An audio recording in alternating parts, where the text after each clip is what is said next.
Hello everyone, I welcome you all to this incredible platform of Indiologers. तो आज की इस वीडियो में हम डिस्कस करने वाले हैं about the national movements of India. तो आज की इस वीडियो में हम पहले कुछ मूवमेंट्स को डिस्कस करेंगे and around 110 plus questions MCQs को डिस्कस करेंगे।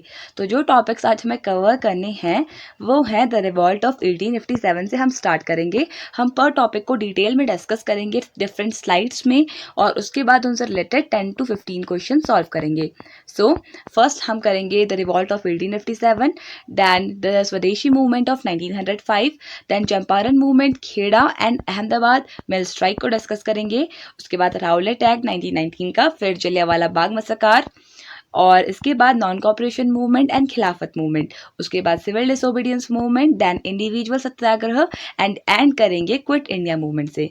तो चलिए इस वीडियो को स्टार्ट करते हैं। सो पहला टॉपिक है हमारा द रिवॉल्ट ऑफ 1857। तो सबसे पहले बात आती है कि जो फर्स्ट क्रांति हुई थी रिगार्डिंग इंडिपेंडेंस, उसको the first revolt of independence किसने कहा था? सो वीडी सरवाकर नाम के एक सोशल एक्टिविस्ट थे और एक ऑथर भी हैं जिन्होंने the history of the war of Indian independence नाम की एक बुक लिखी है। तो वीडी सरवाकर इन्होंने कहा था रिवॉल्ट ऑफ 1857 को as the first war of independence. तो उसके बारे में डिस्कस कर लेते हैं। Revolt of 1857 also called as India's first war of independence। तो फर्स्ट वॉर ऑफ इंडिपेंडेंस कहा जाता है 1857 के रिवॉल्ट को। And it began at Meerut. तो मेरठ से ये स्टार्ट हुआ था कब? 10th of May 1857 को ये स्टार्ट हुआ था and slowly spread across Delhi, Agra, Kanpur and Lucknow के एरियाज में ये फैलता गया। It was the first significant यानी important uprising against the British East India Company. तो ईस्ट इंडिया कंपनी के अगेंस्ट ये फर्स्ट अपराइजिंग थी by the Indians. Although the revolt was unsuccessful, it had a significant impact on the masses and inspired India's entire independence movement। Although ये unsuccessful यानी successful नहीं हो पाया था ये movement, but still ये काफ़ी ज़्यादा important, काफ़ी significant movement था इंडिया के लिए, क्योंकि इस रिवॉल्ट के बाद ही इंडियंस के अंदर एक आग लग गई थी for independence। After the British Crown seized control of India from the East India Company in 1858, it became a British colony in law। तो देखिए 1857 के जो वॉर ऑफ इंडिपेंडेंस था, इसके बाद ही जो कंप्लीट कंट्रोल था ईस्ट इंडिया कंपनी का, आज तक ईस्ट इंडिया कंपनी हमारे ऊपर रूल कर रही थी, बट आफ्टर 1857 जो कंप्लीट पावर थी वो ट्रांसफ़र हो गई थी ब्रिटिश क्राउन को। So following this India was directly govern by the British government. Direct जो ब्रिटिश गवर्नमेंट थी उसके कंट्रोल के अंडर आ गई थी थ्रू गवर्नर जनरल्स। तो इसके पहले जो गवर्नर जनरल्स हुआ करते थे उनको रिप्लेस कर दिया था वाइस रॉयज ने। अब उनको वाइस रॉय के नाम से जाना जाता था, जो कंप्लीटली अंडर होते थे अंडर द ब्रिटिश क्राउन। तो चलिए अब क्वेश्चन डिस्कस कर लेते हैं रिगार्डिंग दिस टॉपिक। ऐसे हम सारे इंपॉर्टेंट मूवमेंट्स को कवर करेंगे विद इंपॉर्टेंट एमसीक्यूज। तो फर्स्ट क्वेश्चन है the leader of the revolt of 1857 in Bihar was. Right answer हो जाएगा ऑप्शन नंबर सी यानी कि कुंवर सिंह। तो Kunwar Singh was the leader of the revolt of 1857 के रिवॉल्ट के लीडर थे फ्रॉम बिहार। तो option C will be the correct answer. And current में मेरे जो थ्रोट है यहाँ पे थोड़ी प्रॉब्लम है, so please cope up with that if the voice is not as that much clear as it was earlier, so please cope up with that. So important points discuss कर लेते हैं। Kunwar Singh was a zamindar of Jagdishpur near Arrah in the state of Bihar. तो बिहार से Kunwar Singh belong करते थे, ये वहाँ के एक ज़मींदार थे। He was a notable leader during the Indian rebellion of 1857। He belong to a royal Ujjaina Panwar Rajput house of Jagdishpur, currently a part of Bhojpur district in Bihar. तो करंट में भोजपुर डिस्ट्रिक्ट का ये पार्ट था जगदीशपुर और यहाँ को बिलोंग करते थे कुंवर सिंह। सिंपली आपने ध्यान में रखना है कि कुंवर सिंह ये बिहार से एक इम्पॉर्टेंट रिवॉल्यूशनरी थे in the revolt of 1857। Next question देख लेते हैं। The last Mughal emperor Bahadur Shah Zafar was imprisoned in Rangoon jail by the British in the year. तो राइट आंसर हो जाएगा इसके लिए ऑप्शन नंबर बी यानी कि 1858 में जो लास्ट मुगल एम्परर थे बहादुर शाह जफर, और इनको लास्ट में कैद कर लिया था रंगून के जेल में। ये आपने ध्यान में रखना है। तो कौन से ईयर में किया था? 1857 में रिवॉल्ट हुआ था, तो आप इसे याद रख सकते हैं 1858 में इनको कैद कर लिया था। So Bahadur Shah Zafar was the last Mughal emperor who participated and was a symbolic head of the revolt of 1857। तो आपसे पूछा जा सकता है कि सिम्बॉलिक हेड कौन थे रिवॉल्ट ऑफ 1857 के? तो राइट आंसर हो जाएगा Bahadur Shah Zafar. He succeeded his father emperor Akbar Shah two. तो इनके फादर थे अकबर शाह टू, जिनको इन्होंने सक्सीड किया था। He was also a poet, तो इसके अलावा ये फेमस पोएट भी थे। After the revolt of 1857 he was found guilty and was sent to exile in Burma, present day Myanmar. तो करंट में म्यांमार में जो रंगून प्लेस है, बर्मा प्लेस है, तो इसको यहाँ पर भेज दिया था लाल एम्परर बहादुर शाह जफर को, कि आपने ध्यान में रखना है। तो अगर हम बात करें बुक्स ऑफ बहादुर शाह जफर या फिर इनका कुछ नोटेबल वर्क की बात करें, तो ये इंक्लूड करती हैं उर्दू की कुछ काफ़ी फेमस बुक्स हैं जो इन्होंने लिखी हैं। एंड बहादुर शाह जफर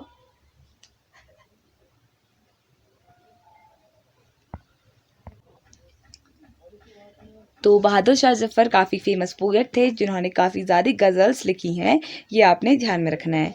तो चलिए नेक्स्ट क्वेश्चन देख लेते हैं। नेक्स्ट क्वेश्चन है the sepoy mutiny took place in which year? तो राइट आंसर हो जाएगा इसके लिए ऑप्शन नंबर डी, यानी 1857 में सिपॉय म्यूटिनी हुई थी, यानी सिपाहियों का विद्रोह, हम इसे कह सकते हैं sepoy mutiny.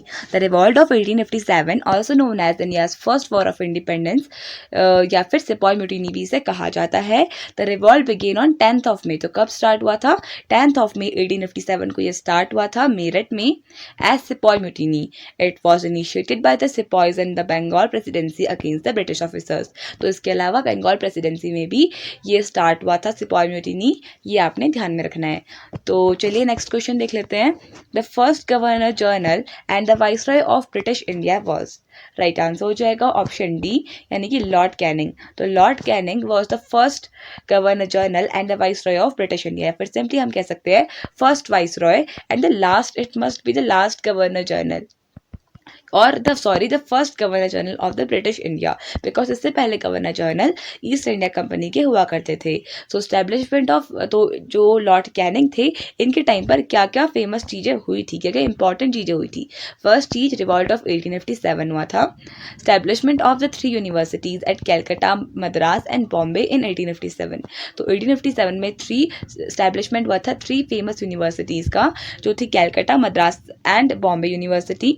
Abolition of East India Company and transfer of control to the crown by the Government of India Act of 1858। तो government of India act of 1858 के अंडर जो पावर थी ईस्ट इंडिया कंपनी की, उसका abolition हो गया, यानी वो खत्म हो गई, और इसके बाद सारी पावर कहाँ ट्रांसफर हो गई? ब्रिटिश टाउन के पास। इसके अलावा इंडियन काउंसिल एक्ट ऑफ 1861 भी लॉर्ड कैनिंग के टाइम पे हुआ था, ये आपने ध्यान में रखना है। नेक्स्ट क्वेश्चन देख लेते हैं। The revolt of 1857 was witnessed by the poet. Right answer हो जाएगा ऑप्शन नंबर सी, यानी कि गालिब। तो गालिब वॉज द पोएट जिन्होंने रिवॉल्ट ऑफ 1857 को विटनेस किया था। One of the greatest poet Mirza Asadullah Khan Ghalib witness the uprising of the rebellion in 1857 when he was in Delhi। Mirza Ghalib talked of the 1857 mutiny in the many of his letters। तो अपनी काफ़ी ज़्यादा letters में, अपने काफ़ी ज़्यादा लेटर्स में, राइटअप्स में इन्होंने लिखा which portrait the pain and grief that he had felt during the mutiny of 1857। तो म्यूटिनी जो हुई थी 1857 की, उसमें काफ़ी ज़्यादा लॉस ऑफ लाइफ हुआ, लॉस ऑफ पीपल हुआ। तो मिर्ज़ा गालिब ने इस पेन को देखा ऑफ द पीपल, और इसके ऊपर ही उन्होंने अपनी काफ़ी ज़्यादा पोएम्स लिखी एंड काफ़ी ज़्यादा लेटर्स और राइटअप्स लिखा। तो it was clearly visible in his writings. So Ghalib was in Delhi. तो गालिब उस टाइम पे दिल्ली में थे while the revolt of 1857 was on going. तो जब ये रिवॉल्ट हो रहा था तब गालिब कहाँ पे थे? मिर्ज़ा गालिब दिल्ली पे थे, कि आपने ध्यान में रखना है। He observe the process and then he use to present his view on varied issues through his writings. तो इश्यूज जो भी उसमें प्रॉब्लम्स आई थी 1857 में, जो भी उन्होंने देखा वो सब उन्होंने अपनी राइटिंग्स के थ्रू लोगों को पोर्ट्रे किया। So next question, the actual revolt of 1857 was started from which of the following places? Right answer हो जाएगा इसके लिए ऑप्शन नंबर बी, यानी कि मेरठ। तो मेरठ से स्टार्ट हुआ था रिवॉल्ट ऑफ 1857, ये आपने ध्यान में रखना है। The actual revolt of 1857 was started on 10th of May, तो 10th of May को मेरठ से स्टार्ट हुआ था। The sepoys of the 3rd Native Cavalry insisted not to use the greased cartridge, तो एक ऐसी कार्टेज जब गन्स आई तो उसमें ऐसे कार्टिलेज यूज होने लगी जो ग्रीस्ड होती थी, और ऐसे र्यूमर्स भी थे कि वो बीफ की बनी होती थी।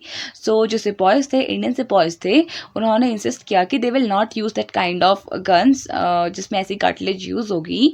तो that is why the 85 sepoys were dismissed. तो अब उन्हें यूज़ करने से मना कर दिया, तो इसलिए सिपॉयज को डिसमिस कर दिया गया और उनको 10 साल की सज़ा सुना दी गई। On 10th of May, the sepoys revolted and forcefully released their fellow comrades by killing officers. The intense revolt started.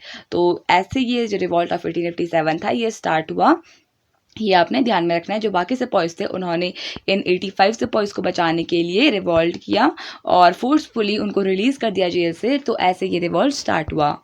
Next question, who was the governor general of India at the time of sepoy mutiny?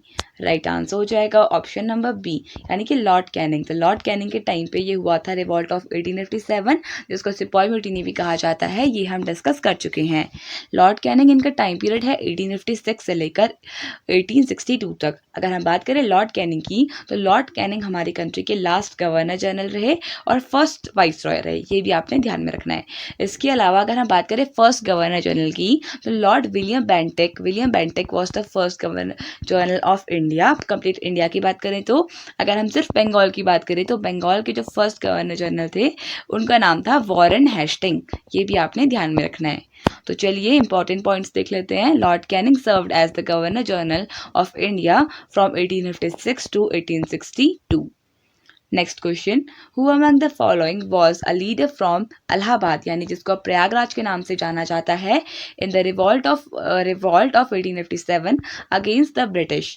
Right answer हो जाएगा option A, यानी कि मौलवी लियाकत खान। तो Maulvi Liaqat Khan was the leader from Prayagraj, ये आपने ध्यान में रखना है, इन द रिवॉल्ट ऑफ 1857। तो Maulvi Liaquat Ali Khan was a Muslim religious leader from Allahabad, that is Prayagraj, in the state of Uttar Pradesh, present-day India. He was one of the leaders of the revolt against the British in 1857. The war was also known as the First War of Independence. So, revolt of 1857 जिसे sepoy mutiny और the First War of Independence भी कहा जाता है। ये आपने ध्यान में रखना है। Next question, during the 1857 revolt, where did Begum Hazrat Mahal lead the revolt? Right answer हो जाएगा ऑप्शन बी, यानी कि लखनऊ। तो लखनऊ से जो फेमस लीडर थी इन द रिवॉल्ट ऑफ 1857, वो आपने ध्यान में रखना है, वो थी बेगम हजरत महल। So Begum Hazrat Mahal's band of supporters led by Raja Jalal Singh rebelled against the forces of the British. Begum Hazrat Mahal's tomb is located in the central part of Kathmandu near Jama Masjid. तो सेंट्रल पार्ट ऑफ काठमांडू के आसपास जो बेगम हजरत महल है, इनका टॉम्ब लोकेटेड है on 15 August 1962। Mahal was honoured at the old Victoria park in Hazratganj Lucknow for her role in the great revolt. Next question, who led the revolt of 1857 in the city of Kanpur? Right answer हो जाएगा option B, यानी कि नाना साहेब। तो नाना साहेब, इन्होंने कानपुर से revolt of 1857 को lead किया था। यहाँ पे मेन रोल था नाना साहेब का। सो कुंवर सिंह की बात करें तो इन्होंने बिहार से लड़ा था, Begum Hazrat Mahal Lucknow, Rani Lakshmibai from Jhansi and Nana Saheb from Kanpur. तो Nana Saheb led the revolt in 1857 in the city of Kanpur. इनका जो ओरिजिनल नेम था वो था धोंदू पंत, ये भी आपने ध्यान में रखना है। He was the adopted son of the late Peshwa Bajirao, इनके अडॉप्टेड सन थे। He was the successor of Peshwa Bajirao second. Tatya Tope was the general of Nana Saheb in the revolt of 1857। You have to remember this as well कि जो नाना साहेब थे इनके general कौन थे? Nana Saheb. Tatya Tope was the general of Nana Saheb in this revolt. Next question, Who of the following was the bitterest enemy of the British during the revolt of 1857? तो किसको bitterest enemy of the British कहा जाता था, यानी अंग्रेजों का सबसे बड़ा शत्रु?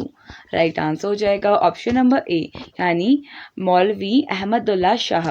तो मौलवी अहमदुल्ला शाह इनको कहा जाता था एज द बिटरेस्ट यानी सबसे गंदे एनिमी ऑफ द ब्रिटिश। तो Maulvi Ahmadullah Shah born in 1787, more famously known as Maulvi of Faizabad. तो फैज़ाबाद से को ये बिलोंग करते थे और इनको मौलवी ऑफ फैज़ाबाद कहा जाता था।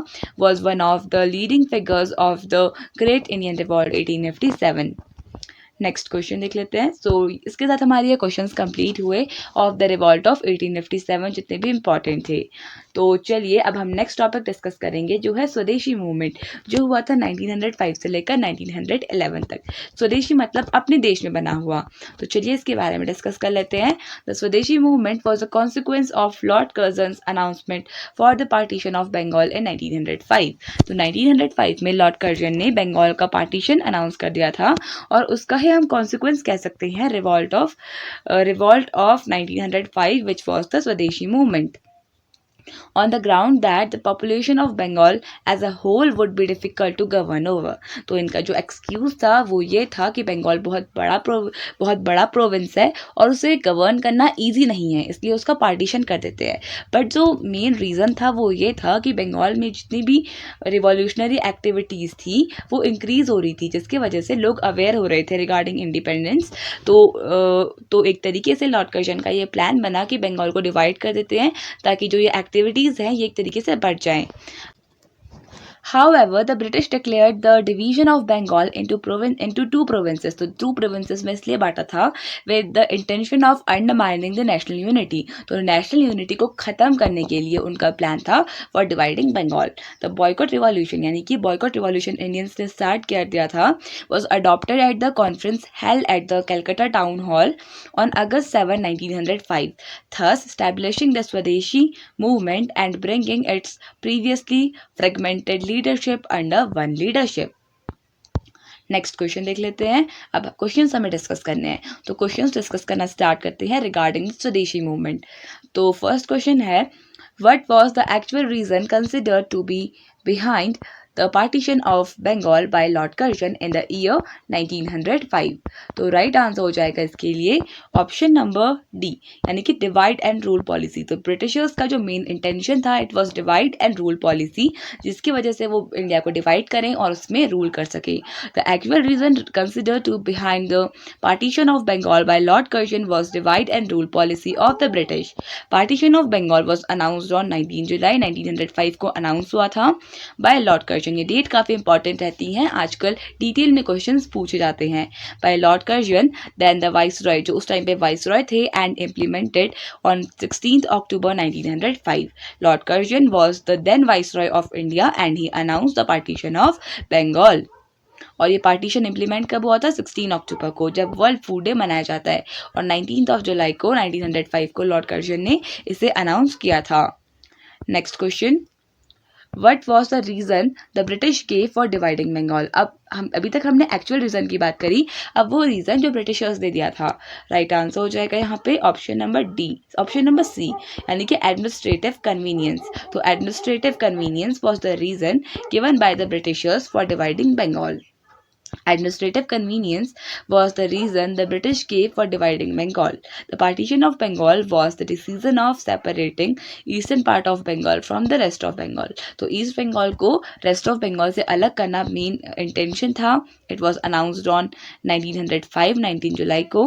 The Viceroy of India, Lord Curzon. The decision had come after Lord Curzon claimed that Bengal was too large to be governed effectively. Next question, the partition of Bengal was withdrawn in which year? Right answer हो जाएगा option C, यानी कि 1911 में partition of Bengal को withdraw कर लिया गया था। The partition of Bengal was annulled in 1911 by Lord Hardinge. It was done in response to the swadeshi movements riots in protest against the policy. तो देखिए पार्टीशन ऑफ बंगाल जो एनुअल किया था, यानी कि उसे वापस जो विभाजन किया था उसको वापस इंटीग्रेट कर दिया था, हम एक तरीके से कह सकते हैं। Integration of Bengal was done in 1911 by Lord Hardinge, इनका नाम आपको ध्यान में रखना है।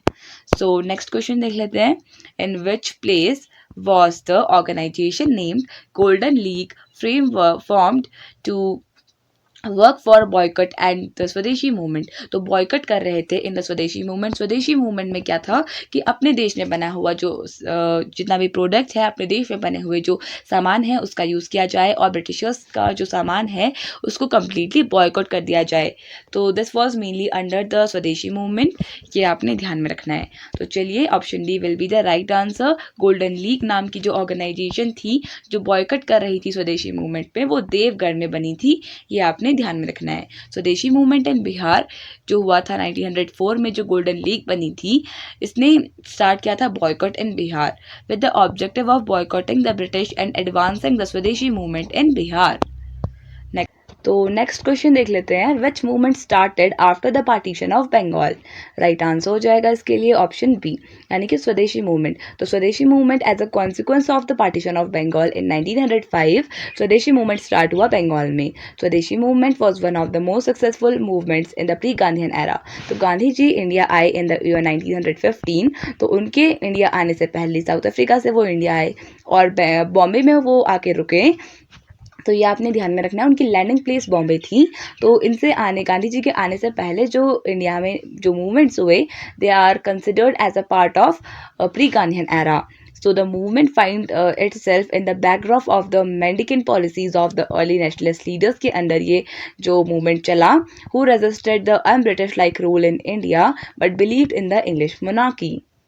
Next question, which British viceroy in India carried out the partition of Bengal? तो काफ़ी इजी है ये, हम काफ़ी बार डिस्कस कर चुके हैं। ऑप्शन डी, यानी कि लॉर्ड कर्जन ने इंडिया का बंगाल का पार्टीशन किया था। So option D will be the correct answer.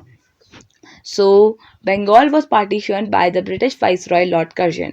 Curzon announced the partition on 19th of July या फिर 20th of July को हम कह सकते हैं 1905 को, और जो इफेक्ट में आया था पार्टीशन 16th अक्टूबर 1905 को। At the time of partition, Bengal was the biggest province of British India that included Bihar and the parts of Odisha. तो बंगाल काफ़ी बड़ा हुआ करता था, जिसमें करंट का बंगाल, बिहार और कुछ ओडिशा का पार्ट भी आता था। Next question, When was Muslim League founded? Right answer हो जाएगा ऑप्शन ए, यानी कि 1906 में। आप ऐसे याद कर सकते हैं, पार्टीशन ऑफ बंगाल के जस्ट एक साल बाद मुस्लिम लीग बनी थी, ये आपने ध्यान में रखना है। So formation of the Muslim League के बारे में देखें, so it was set up in the year 1906 under the leadership of Aga Khan, Nawab Salimullah of Dhaka and the Nawab Mohsin ul Mulk. Viqar ul Mulk was the first president of the Muslim League. इनका नाम आपको ध्यान में रखना है, Viqar ul Mulk. Next question, in which year did Lord Curzon? So ये हम डिस्कस कर चुके हैं, announce the partition of Bengal. Option B, यानी कि 1905 में अनाउंस किया था partition of Bengal. Option B will be the correct answer. Next question, which freedom fighter from Bengal stood against the partition of Bengal by the British government? Right answer हो जाएगा option C, यानी कि बिपिन चंद्र पाल। तो बिपिन चंद्र पाल, तो ये जो ट्रीमोटिव है लाल बाल पाल, उसमें पाल इनके लिए स्टैंड होता है लाल बाल पाल में। तो बिपिन चंद्र पाल ये फ्रीडम फाइटर थे बंगाल के, जिन्होंने पार्टिसिपेट किया था स्वदेशी मूवमेंट पे, और बंगाल का जो पार्टीशन था इसके अगेंस्ट ये खड़े हुए थे। Bipin Chandra Pal is one of Lal Bal Pal. Lal stand for Lal Bahadur Shastri, Pal stand for Bipin Chandra Pal and Bal stand for Bal Gangadhar Tilak. So he started the Swadeshi movement against the partition of Bengal. He stood against the partition of Bengal by the British government. ये आपने ध्यान में रखना है। Bipin Chandrapal started the Swadeshi movement in Bengal. Next question, the Swadeshi movement was a consequence of the announcement of the partition of Bengal by Lord Curzon. Option B will be the correct answer. ये different forms है जिसमें questions को पूछा जा सकता है, तो ये आपने ध्यान में रखना है। तो ये हम already discuss कर चुके हैं, so let's proceed towards the next question. Vande Mataram became the popular song of the people during which movement? तो right answer हो जाएगा इसके लिए ऑप्शन नंबर डी, यानी कि स्वदेशी मूवमेंट। तो स्वदेशी मूवमेंट के टाइम पर जो सॉन्ग फेमस था दैट वाज वंदे मातरम, ये आपने ध्यान में रखना है, जो अब करंट में हमारा नेशनल सॉन्ग है। So during the Swadeshi movement, Vande Mataram became a popular song of the people. The Swadeshi movement began in 1905 with the Viceroy of India, Lord Curzon, partitioning Bengal and continued till 1911. तो 1905 से लेकर 1911 तक का बंगाल का partition चला था. This was the strongest in Bengal and was also recognized in India as Vande Mataram movement. Next question. First time during which Indian movement Vande Mataram became the popular song of people. तो ये हम discuss कर चुके हैं. Option D यानी स्वदेशी movement के time पर वंदे मातरम सॉन्ग फेमस हुआ था. ये आपने ध्यान में रखना है. इसकी वजह से जो स्वदेशी मूवमेंट है इसे वंदे मातरम मूवमेंट के नाम से भी जाना जाता था. तो नेक्स्ट क्वेश्चन देख लेते हैं. Who among the following annulled the partition of Bengal. तो राइट आंसर हो जाएगा इसके लिए ऑप्शन नंबर ए यानी कि लॉर्ड हार्डिंज. लॉर्ड हार्डिंज ने रीइंटीग्रेट किया था बंगाल को. ये हम डिस्कस कर चुके हैं. बंग भंग मतलब जो हिंदी में कहा जाता है पार्टीशन ऑफ बंगाल को, तो 1905 में हुआ था. हम most of the things discuss कर चुके हैं. जो चीज़ हमें यहाँ पे नहीं है वो है आफ्टर पॉलिटिकल अपोजिशन. काफ़ी ज़्यादा पॉलिटिकल अपोजिशन हो रहा था बंगाल में. Lord Hardinge re integrated Bengal on 12th of December. Date आप याद कर लीजिए, 12th ऑफ दिसंबर 1911 में बंगाल री इंटीग्रेट हुआ था. सो कुछ इंपॉर्टेंट क्वेश्चंस डिस्कस कर लेते हैं होम रूल मूवमेंट से एसोसिएटेड. तो फर्स्ट क्वेश्चन है who was the president of home rule league in Bihar. Right answer हो जाएगा ऑप्शन नंबर बी यानी कि मजहर उल हक. तो Mazhar ul Haq was the president of home rule league in Bihar. इनका नाम आपको ध्यान में रखना है. The home rule league movement of Annie Besant had a great impact on Bihar too. तो होम रूल मूवमेंट जो एनी बेसेंट ने स्टार्ट किया था अलॉन्ग विद बाल गंगाधर तिलक, इसका काफ़ी ज़्यादा इम्पैक्ट बिहार में था. सो home rule league movement was started in Bihar 1916 में ही हुआ था. एंड मजहर उल हक was the president of this movement in Bihar. तो बिहार का जो होम रूल मूवमेंट था इसके जो प्रेसिडेंट थे वो थे मजहर उल हक. इनका नाम आपको ध्यान में रखना है. Sarfaraz Hussain Khan and Purnendu Narayan Sinha was the vice president of this Home Rule League of Bihar. You have to remember this as well. तो चलिए नेक्स्ट क्वेश्चन देख लेते हैं. Who established the Indian home rule society in London. Right answer हो जाएगा इसके लिए option number C यानी कि श्यामजी कृष्ण वर्मा. तो श्यामजी कृष्ण वर्मा इन्होंने इंडियन होम रूल सोसाइटी का फॉर्मेशन किया था लंदन में. Shyamji Krishna Varma established the Indian home rule society in London. It was an Indian organisation found in the year 1905 में ये बनी थी. It aimed to promote the cause of self rule in British India. उसका जो basic objective था it was self rule. It was founded with the help of other Indian nationalist like Bhikaji कामा, जिनको mother of Indian revolution के नाम से जाना जाता है. ये भी आपने ध्यान में रखना है. Madam Bhikaji Cama, mother of Indian revolution. So and S R Rana, Dada Bhai Naoroji etcetera who were present in Britain at that time. Next question, who started the home rule movement in Poona. Right answer हो जाएगा ऑप्शन नंबर सी यानी कि बाल गंगाधर तिलक. तो बाल गंगाधर तिलक इन्होंने home rule movement को start किया था पूना में. ये आपने ध्यान में रखना है. और बाल गंगाधर तिलक इनका फेमस न्यूज़पेपर था केसरी. इसका नाम भी आपको ध्यान में रखना है. सो The Home Rule movement was started by Bal Gangadhar Tilak in April 1916 at Pune. It was started by Annie Besant and Subramaniam Swamy at Adyar, Madras in September 1916. The movement lasted for about 2 years, from 1916 to 1918 तक ये movement चला.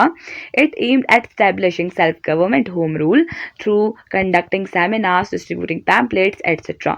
So इसके through एक तरीके से self government establish करने का इसका aim था.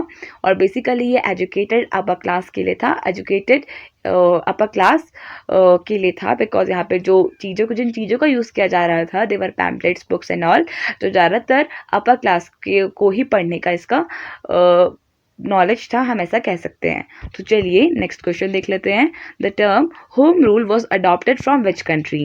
राइट आंसर हो जाएगा ऑप्शन डी यानी आयरलैंड. तो आयरलैंड से ये जो टर्म है होम रूल ये लिया गया है. Home rule movement Irish home rule movement से ही इंस्पायर था इंडिया का home rule movement. So home rule was adopted, the term home rule was adopted from Ireland. Home rule is the government of the colony dependent country और region by its own citizens. तो ऐसी government जहाँ पे जो rule है वो अपने ही citizens का है. सो The Indian Home Rule movement was a movement in British India on the lines of Irish Home Rule movement. Indian leaders जो उसमें एक्टिव थे वो थी any Besant and Bal Gangadhar Tilak.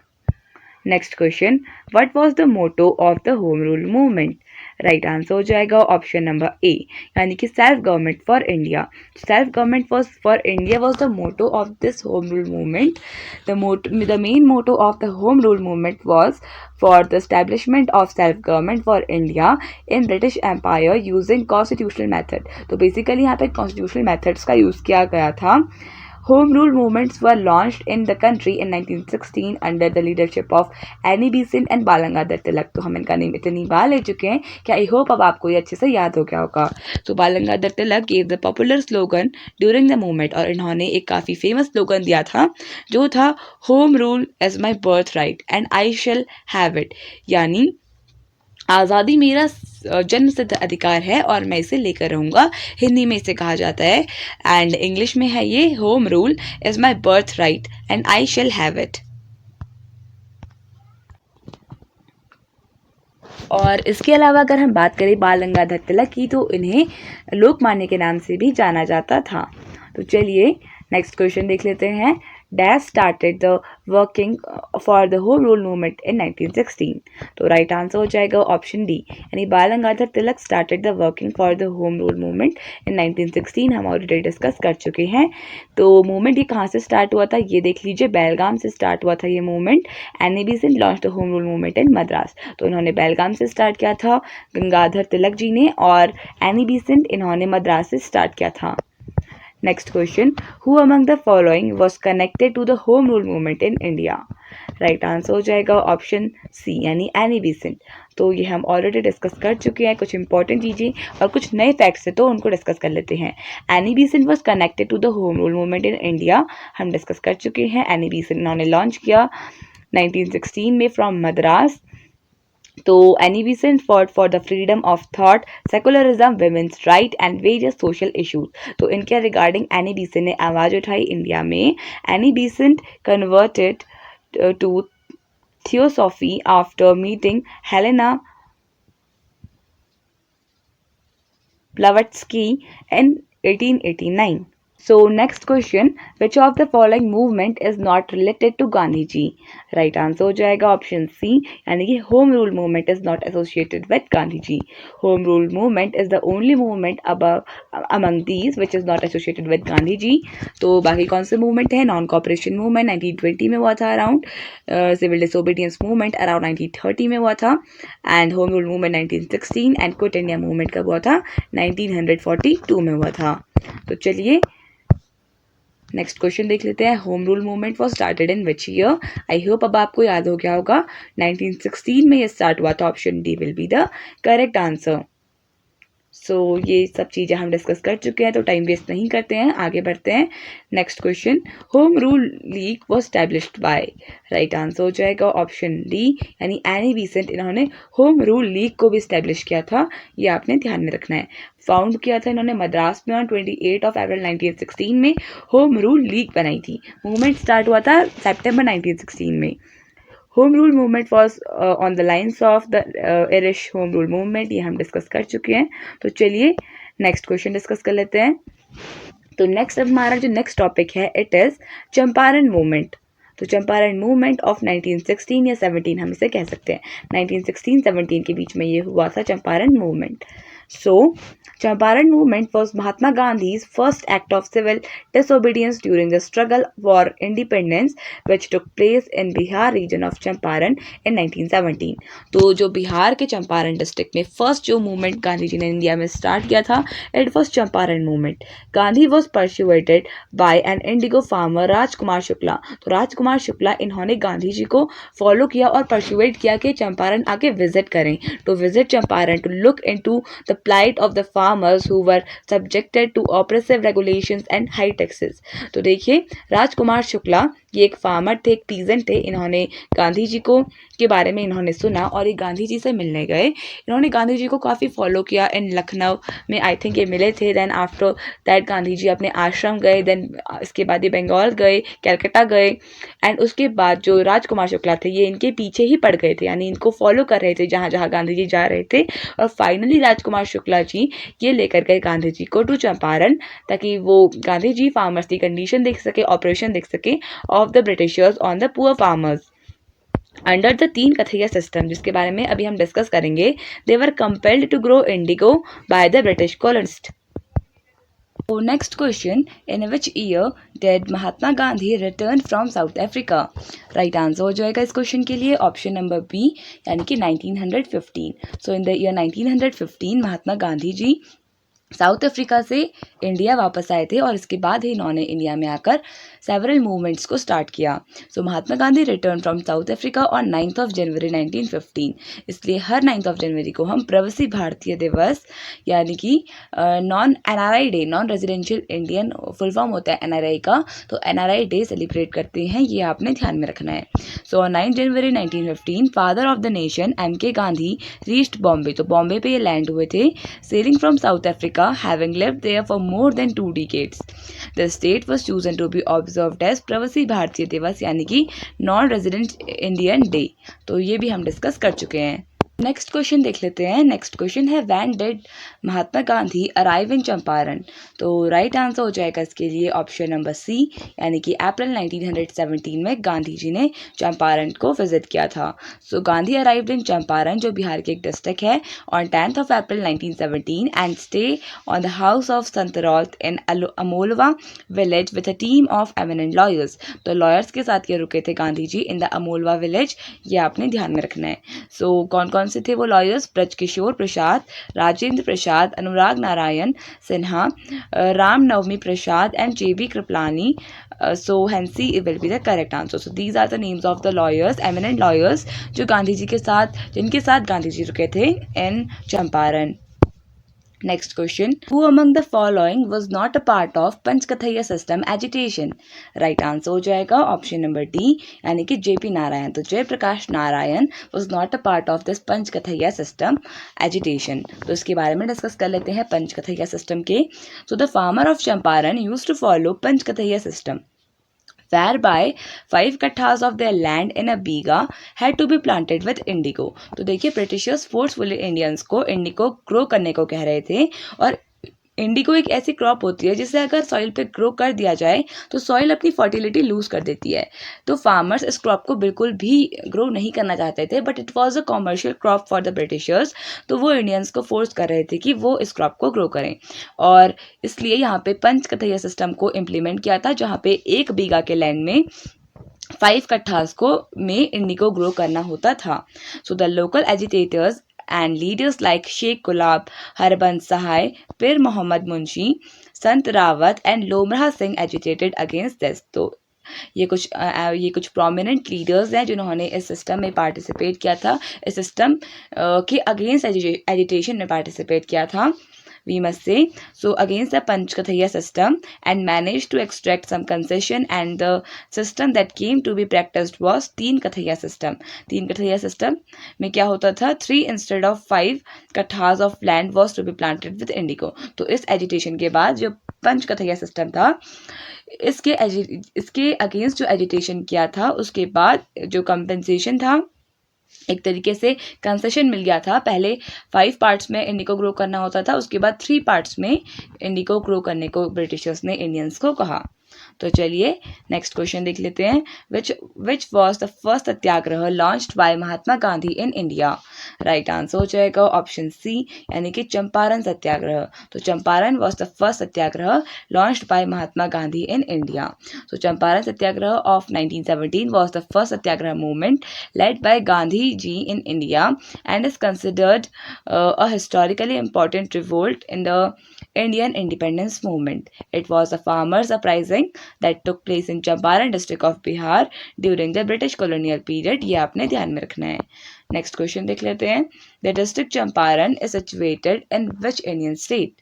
Right answer हो जाएगा ऑप्शन डी यानी कि बिहार. तो बिहार में चंपारण डिस्ट्रिक्ट सिचुएटेड है. Champaran is a region of Bihar in India. It is now divided into East Champaran and West Champaran district. तो अब चंपारण पहले कंप्लीट हुआ करता था एज अ डिस्ट्रिक्ट, अब ये डिवाइड हो चुका है between east and west Champaran. तो ये आपने ध्यान में रखना है. तो चलिए नेक्स्ट क्वेश्चन देख लेते हैं. In which year the Champaran movement took place? Right answer हो जाएगा इसके लिए ऑप्शन नंबर सी यानी कि 1917. तो 1917 में चंपारण मूवमेंट हुआ था. You have to keep this in mind. So the Champaran Satyagraha of 1917 was the first satyagraha movement led by Gandhiji in India and is considered a historically important revolt in the Indian independence movement. It was a farmers uprising. तो ये farmers के uprising थी, farmers द्वारा किया हुआ एक revolt था, आंदोलन था, that took place in Champaran district of Bihar during the British colonial period. Next question. For helping which kind of planters the Champaran movement was started? Right answer हो जाएगा ऑप्शन ए यानी कि इंडिगो प्लांटर्स. तो इंडिगो प्लांटर्स को help करने के लिए Champaran movement को स्टार्ट किया गया था. Next question. Which system was imposed by the British government on Indian indigo planters? तो राइट आंसर हो जाएगा ऑप्शन सी यानी कि 3 कथैया सिस्टम. तो पहले जो पंच कथैया सिस्टम हुआ करता था जहाँ पे 5 पार्ट्स ऑफ लैंड पे इंडिगो ग्रो करना होता था, उसके अगेंस्ट एक एजिटेशन हुआ था, जिसके बाद ये सिस्टम कन्वर्ट हो गया था 3 कथैया सिस्टम में.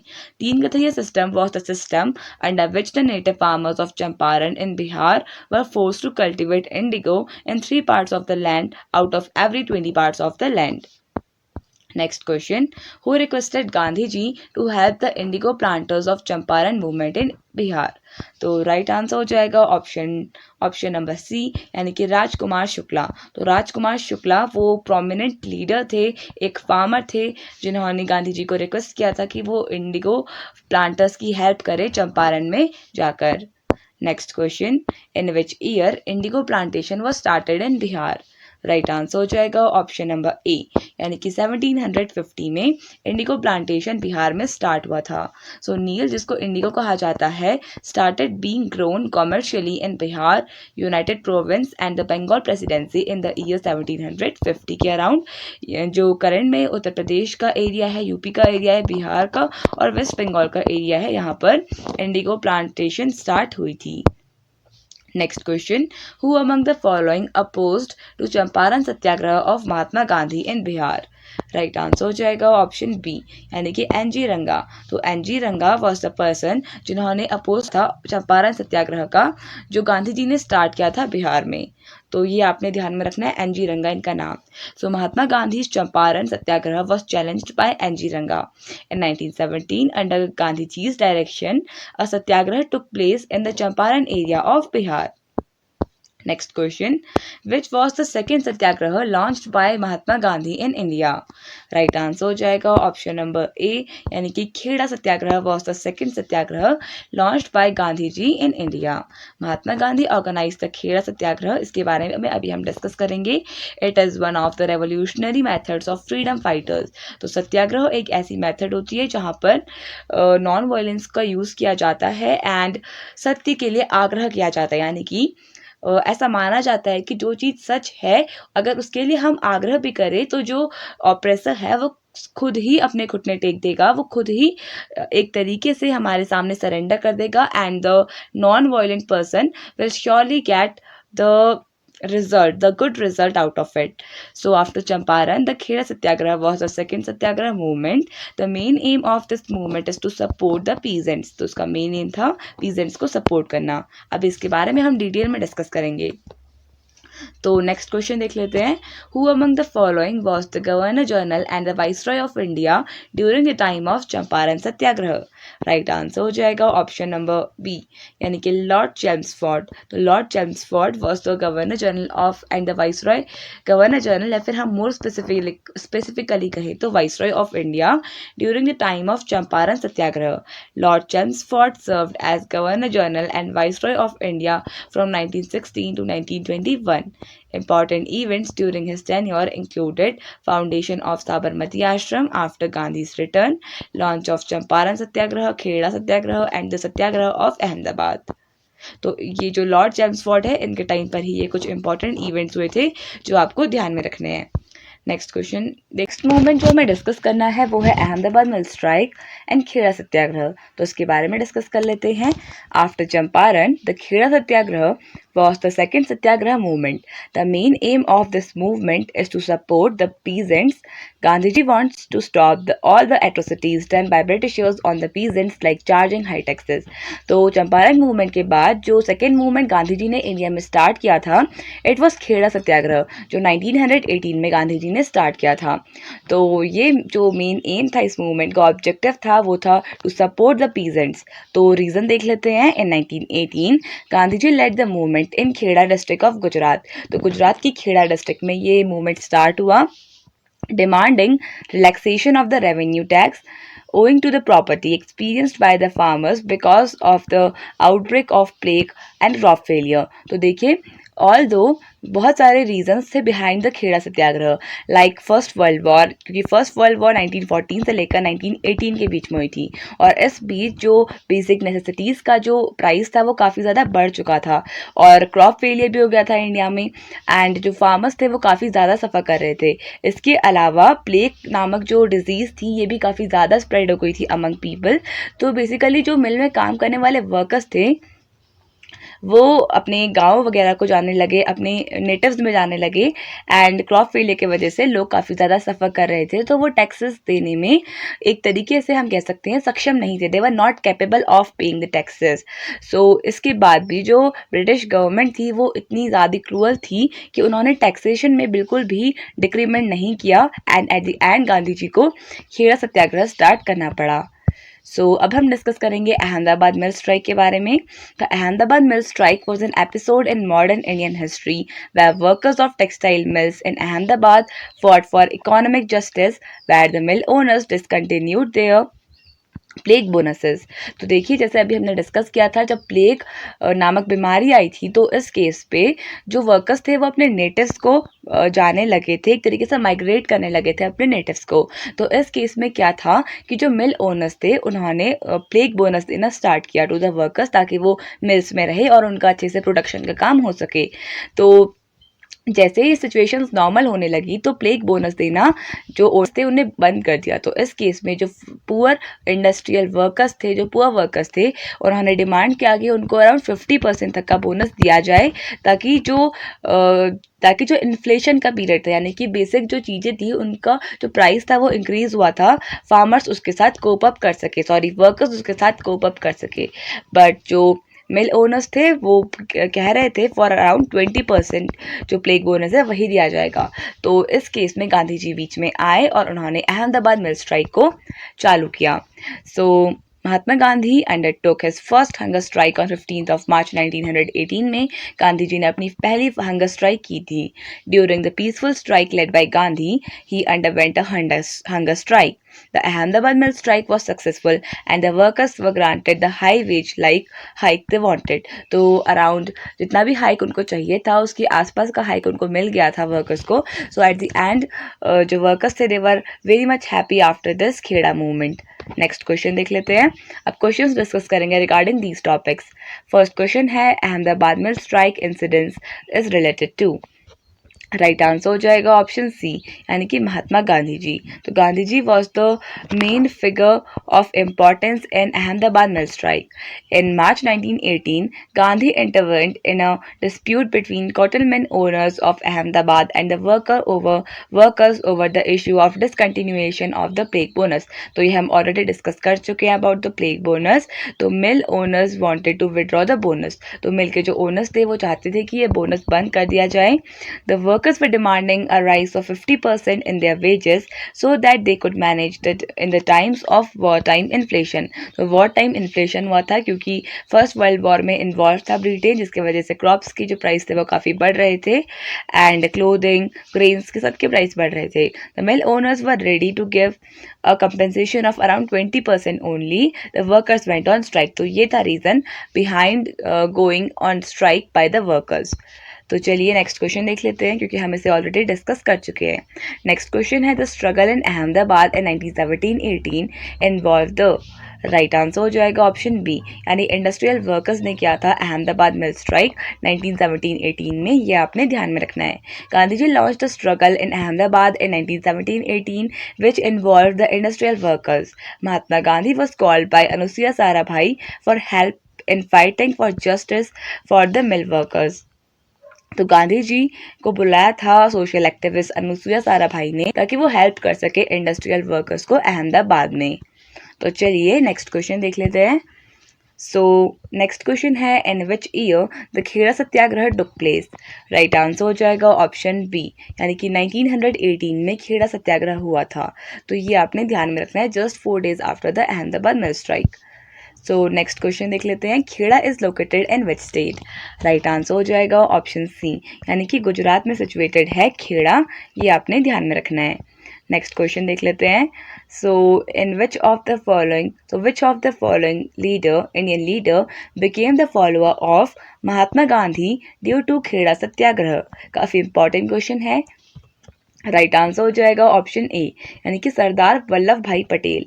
तो Sardar Vallabh Bhai Patel became the follower of Mahatma Gandhi after this Kheda Satyagraha.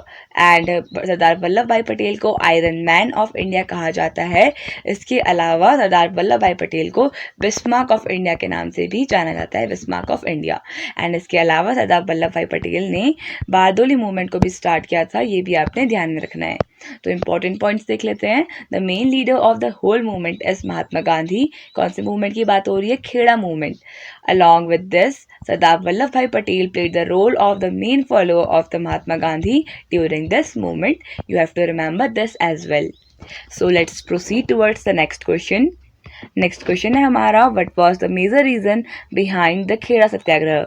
Right answer हो जाएगा ऑप्शन नंबर डी, यानी कि ऑल ऑफ दीज। तो खेड़ा सत्याग्रह को स्टार्ट करने के पीछे जो रीजंस थे वो था crop failure, no reduction in revenue, but it still forced people to pay the revenue. Due to the outbreak of plague and crop failure, the farmers and peasants of the Kheda district of Gujarat demanded the relaxation of the revenue tax and the land tax. For support to the farmers and peasants, Gandhiji in 1918 led the Kheda movement. ये आपने ध्यान में रखना है। Next question, in which year Ahmedabad mill strike took place? Right answer हो जाएगा option B, यानी 1918 में ही अहमदाबाद मिल स्ट्राइक हुई थी। On March 15, 1918 Mahatma Gandhi launch the first hunger strike. तो ये इनकी फर्स्ट हंगर स्ट्राइक थी मार्च 15, 1918 में, जो इन्होंने मिल वर्कर्स के लिए की थी। One of the first campaigns of Gandhi led in the early 20th century after his return from South Africa was the Ahmedabad mill strike in Feb 1918. Next question, the Ahmedabad mill strike was associated with। Right answer हो जाएगा option A, यानी कि industrial workers से associated थी Ahmedabad mill strike. The Ahmedabad mill strike is regarded as Mahatma Gandhi first starvation strike. देखिए इसलिए भी important है अहमदाबाद मिल स्ट्राइक, क्योंकि गांधी जी ने यहाँ पर अपनी पहली भूख हड़ताल यानी स्टार्वेशन स्ट्राइक की थी। The textile mill employees in Ahmedabad went on strike in 1918 to demand economic justice after the mill owners stopped giving out the plague bonuses. This we have already discussed in detail. तो चलिए next question देख लेते हैं। Which major disease was spreaded in India during 1916 and 17। Right answer हो जाएगा option number A, यानी कि plague. तो हम डिस्कस कर चुके हैं कि प्लेग जो एक बीमारी थी ये फैली थी इंडिया में बिटवीन 1916 टू 1917, जब इंडिया में famous movements like Champaran, Kheda and Ahmedabad mill strike हुए थे। Next question, who called Mahatma Gandhi for resolving the issue of Ahmedabad mill strike? Right answer हो जाएगा इसके लिए ऑप्शन नंबर ए, यानी कि अनुसुईया बहन साराभाई। तो अनुसुईया बहन Sarabhai was a social activist. इन्होंने गांधी जी को बुलाया था ताकि ये अहमदाबाद मिल स्ट्राइक के इशू को सॉल्व कर सकें। अनुसुईया बहन approached Gandhi, whom the mill owners and the workers respected, and asked him to intervene and help resolve the impasse between the workers and the employers. Gandhiji supported the interest of the workers despite being friends with Ambaral. तो देखिए अम्बालाल साराभाई ये मिल के एक तरीके से हम कह सकते हैं ओनर या फिर प्रेसिडेंट थे, तो इनकी फ्रेंडशिप थी गांधी जी के साथ, बट गांधी जी ने फ्रेंडशिप के बावजूद भी मिल वर्कर्स को ही सपोर्ट किया. Next question, Which weapon was used by Mahatma Gandhi in Ahmedabad mill strike? Right answer हो जाएगा ऑप्शन बी, यानी कि हंगर स्ट्राइक वो वेपन था जो गांधी जी ने यूज किया था for Ahmedabad mill strike. Ahmedabad Satyagraha is also known as Ahmedabad Mill Strike, was the first hunger strike led by Mahatma Gandhi. The Ahmedabad Satyagraha was held by Mahatma Gandhi 1918 में किया था after he returned from South Africa just at the turn of the 20th century. तो ये हम discuss कर चुके हैं. Next question देख लेते हैं. तो अब हम नेक्स्ट मूवमेंट डिस्कस करेंगे जो है राउलेट एक्ट ऑफ 1919. इसके अंडर हम जलियांवाला बाग मसाकार को भी डिस्कस करेंगे and after that non cooperation movement को हम स्वराज पार्टी के साथ डिस्कस करेंगे एंड सिविल डिसोबीडियंस के साथ हम साइमन कमीशन को भी डिस्कस करेंगे एज अ सब टॉपिक. तो चलिए स्टार्ट करते हैं राउलेट एक्ट. राउलेट एक्ट को राउलेट सत्याग्रह के नाम से भी जाना जाता है. सत्याग्रह का मतलब होता है सत्य के लिए आग्रह. Because Mahatma Gandhi non violence को फॉलो करते थे, तो वो बिलीव करते थे कि सत्याग्रह एक ऐसा वेपन है जिसको हम यूज कर सकते हैं किसी भी बड़ी से बड़ी प्रॉब्लम को सॉल्व करने के लिए. सो जो राउलेट एक्ट था इसको the anarchical and the revolutionary crimes act of 1919 के नाम से जाना जाता है. ये इसके अंडर ही लॉन्च हुआ था, मतलब इस नाम के अंडर राउलेट एक्ट पास हुआ था. Passed by the British Indian government, was more often known as Rowlatt Act. तो इसका रियल नेम है Anarchical and Revolutionary Crimes Act of 1919. Mahatma Gandhi began a non-violent satyagraha on 6th of April 1919 to protest against the British government's unfair Rowlatt Act, which was called as Rowlatt Satyagraha. तो देखिए Rowlatt act के under जो भी provisions थे वो अभी हम discuss करेंगे. अभी डिस्कस कर लेते हैं. राउलेट एक्ट के अंडर क्या था कि basically as the revolutionary activities were increasing in our country, यानी कि people were aware for of independence कि अब उन्हें इंडिपेंडेंस चाहिए और किसी तरीके से उनको स्वराज को हासिल करना है. So for that various revolutionary activities हमारी कंट्री में हो रही थी. But at that point of time what happen, जो ब्रिटिश गवर्नमेंट थी वो अवेयर हो गई इन एक्टिविटीज़ के बारे में और उन्होंने एक ऐसा लॉ लाए कि अगर कोई भी 4 से 5 लोग अगर वो साथ में दिखते हैं और अगर ऐसा सस्पेक्ट किया जाता है कि वो किसी रिवॉल्यूशनरी काम से एसोसिएटेड है जो गवर्नमेंट के अगेंस्ट है, तो उनको without any trial in the court उनको अरेस्ट कर लिया जाएगा. तो बेसिकली ये कुछ राउलेट एक्ट का प्रोविजन था और इसके अगेंस्ट ही गांधी जी ने 6 अप्रैल 1919 को अपना राउलेट सत्याग्रह लॉन्च किया. The infamous Jallianwala Massacre, which took place in Amritsar on 13th of April 1919, was also a result of the protest against the Rowlatt Act. तो बेसिकली यहाँ पर जो अमृतसर में जलियांवाला बाग मसाकार हुआ था, इनफेमस लिखा है. इनफेमस का मतलब होता है famous for a bad reason, क्योंकि यहाँ पर several Indians were killed, innocent Indians were killed, तो it is famous for a bad reason. So basically यहाँ पे जो राउलेट जो सत्याग्रह था उसका ही रिजल्ट था ये Jallianwala Bagh मसाकार. This incident was a great reason for Indians to struggle for India's independence even harder. अब हम डिस्कस करेंगे जलियांवाला बाग मसाकार और कलेक्टिवली इनके क्वेश्चंस डिस्कस करेंगे. जलियांवाला बाग मसाकार ऑफ अमृतसर 1919 में हुआ था. Is an incident in which British troops killed several hundred unarmoured Indian protesters. In 1919, the British government of India enacted the Rowlatt Act, extending its First World War I emergency powers to combat the subversive activities. तो basically यहाँ पे जो revolutionary activities है यानी कि subversive activities हम कह सकते हैं जो थी उनको बंद करना इनको objective था. According to the British government records, 379 people, including men and women and children, were killed. 1200 were injured in the indiscriminate firing ordered by colonel Reginald Dyer. तो कर्नल रेजिनल्ड डायर इन्होंने एक तरीके से हम कह सकते हैं कि जनरल डायर ने आदेश दिया था टू द ट्रूप्स ताकि वो जो जलियांवाला बाग में जो भी लोग इकट्ठा हुए थे गैदर हुए थे उनके ऊपर ओपन फायरिंग करने का.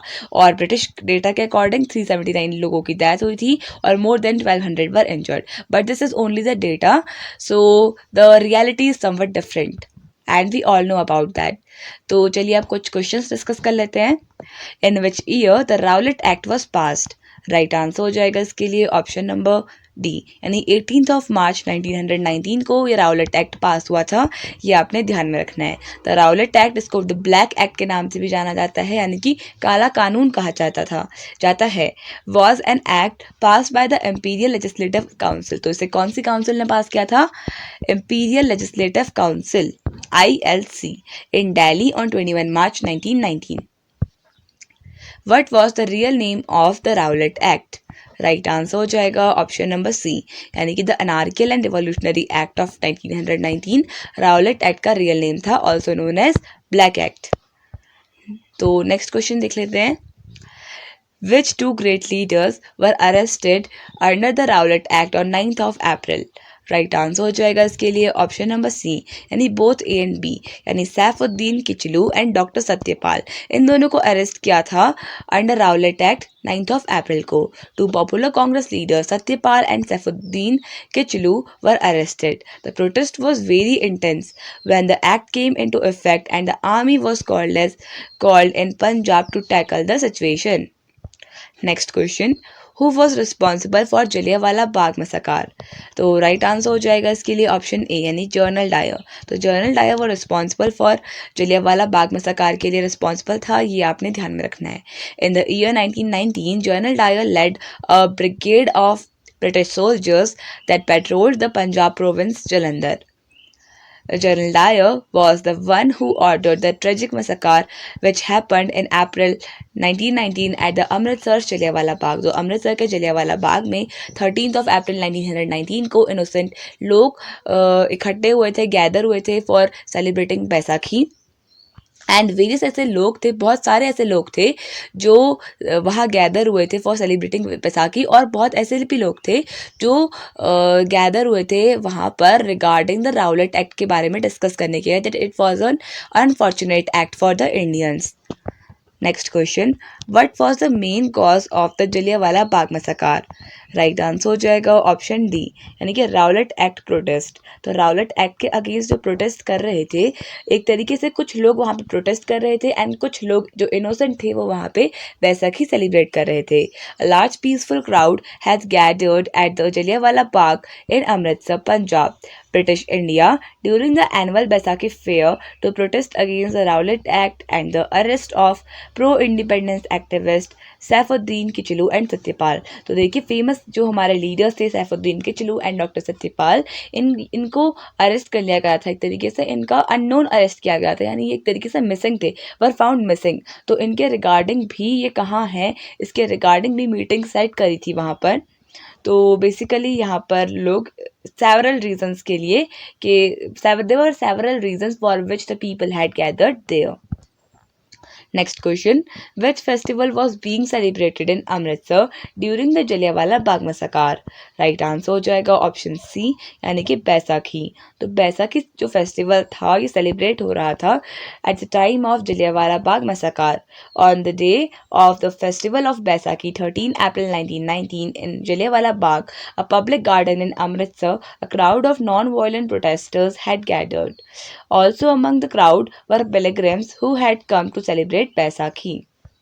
Next question, who banned General Dyer from serving in India after the Jallianwala Bagh massacre? Right answer हो जाएगा ऑप्शन नंबर ए, यानी कि विंस्टन चर्चिल। तो विंस्टन चर्चिल ने जो जनरल डायर था इसको बैन कर दिया था इंडिया से after this massacre. Also after Jallianwala Bagh massacre, lieutenant general sir Havelock Hudson met Dyer and removed him from his command। तो जो जनरल डायर की कमांड थी उस टाइम पे, जो इनकी पोजीशन थी जनरल डायर की पोजीशन थी एक तरीके से, या फिर जो भी इनकी पोस्ट थी उससे हटा दिया गया था बाय सर हैवलेट हडसन। ये आपने ध्यान में रखना है। और बैन किया था विंस्टन चर्चिल ने। Later the commander in chief in India sir general Charles Munro had Dyer resign his post without ever being reinstated again. Next question, who was the president of the Imperial Legislative Council which passed the Rowlatt Act? Right answer हो जाएगा इसके लिए option B, यानी कि sir Sydney Rowlatt. तो Sydney Rowlatt was the head of imperial legislative council जिसने Rowlatt act को pass किया था। The act was pass by the Rowlatt committee presided by sir Sydney Rowlatt. It authorise the arrest for 2 years, यानी 2 साल तक की कैद हो सकती थी इसके under, without any trial of the person suspected of terrorism living in British India. यानी सिर्फ सस्पेक्शन से ही, यानी सिर्फ अंदाजे से ही जो गिल्टी इंडियंस थे उनको अरेस्ट कर दिया जा रहा था, जो इनोसेंट इंडियंस थे उनको अरेस्ट कर दिया जा रहा था without any trial in the court for 2 years. Next question, which title was given to Mahatma Gandhi which he gave up after the Jallianwala Bagh massacre? Right answer हो जाएगा option D, यानी कि केसर हिंद का जो टाइटल दिया था गांधी जी को वो इन्होंने विड्रॉ कर दिया after this massacre. Rabindranath Tagore announced his knighthood, यानी नाइटहुड का जो टाइटल दिया था रविंद्रनाथ टैगोर आर एन टैगोर जी को, इन्होंने भी अपना जो टाइटल था उसे वापस कर दिया। And Mahatma Gandhi gave up the title of Kesar Hind bestowed by the British for his work during the Boer War. Next question, who among the following led to Jallianwala Bagh massacre? Right answer हो जाएगा इसके लिए option B, यानी कि Rowlatt act responsible था behind Jallianwala Bagh मसाकार। Rowlatt act को black act कहा जाता है। 10 मार्च 1919 को पास हुआ था। ये सब हम डिस्कस कर चुके हैं, इसके अंडर का प्रोविजन भी डिस्कस कर चुके हैं, that any person who was found or was suspected to be involved in the seditious activities will be arrested. This led to nationwide unrest. Gandhi initiated Satyagraha to protest against the Rowlatt Act, ये भी discuss करा है। And इसके बाद general Dyer ने जो जलियांवाला बाग में जो मसाकार हुआ था इसके बारे में भी डिस्कस कर लिया है, तो इसे डिस्कस करके टाइम वेस्ट नहीं करते हैं। नेक्स्ट टॉपिक डिस्कस कर लेते हैं जो है खिलाफत movement and non cooperation movement. तो इसके बारे में देख लेते हैं। सबसे पहले खिलाफत मूवमेंट देखते हैं। The Indian Muslims were not happy with the way the British dethroned the Khalifa in Turkey. So in 1919 various protests were held against the Britishers. तो देखिए 1914 से लेकर जो 1918 तक फर्स्ट वर्ल्ड वॉर हुई थी वहाँ पर टर्की हार गया था, ऑटोमन एम्पायर हार गया था। तो उस केस पे जो टर्की के खलीफा थे उनको spiritual head of Muslims consider किया जाता था, तो उनको डिथॉर्न कर दिया था, यानी उनकी गद्दी से उन्हें हटा दिया था। तो the Indian Muslims were not happy regarding that, तो इसलिए इंडियन मुस्लिम्स ने ब्रिटिशर्स के अगेंस्ट स्टार्ट किया खिलाफत मूवमेंट, जिसकी वजह से जिसका जो मेन ऑब्जेक्टिव था वो था to restore the powers of the खलीफा।